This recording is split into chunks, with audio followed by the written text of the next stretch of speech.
संसार बदल्ने इन्जिनियरिङ क्रान्ति। नमस्ते, म जगत तामाङ।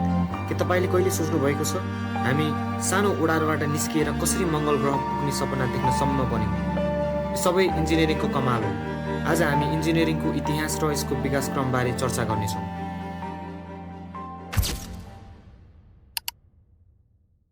हजारौँ वर्षसम्म मानिस केवल शारीरिक बलमा मात्र सीमित थिए। त्यति बेला कुनै उपकरण र साधन भने आविष्कार भएको थिएन। मानिस र जनावर दुवैमा शक्ति निकाल्ने एउटा निश्चित सीमा मात्र थियो। तर 18औं शताब्दीमा एउटा यस्तो आविष्कार भयो जसले मानव सभ्यताको बाटो नै मोडिदियो।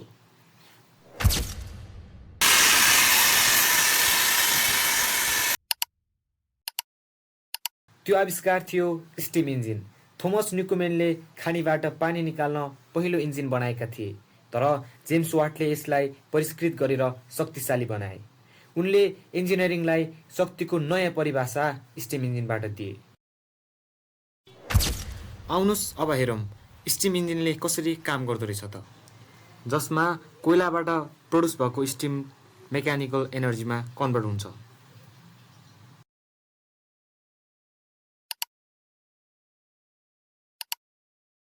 स्टिम इन्जिन त्यो समयको लागि औद्योगिक क्रान्तिको मेरुदण्ड बन्न सफल भयो।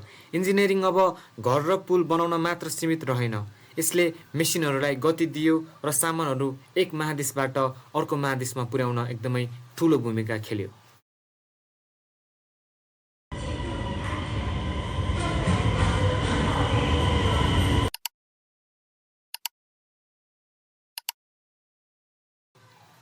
स्टिम इन्जिनको आविष्कार पश्चात आइसी इन्जिन, बुलेट ट्रेन जस्ता उपकरणहरूको आविष्कार भएको थियो।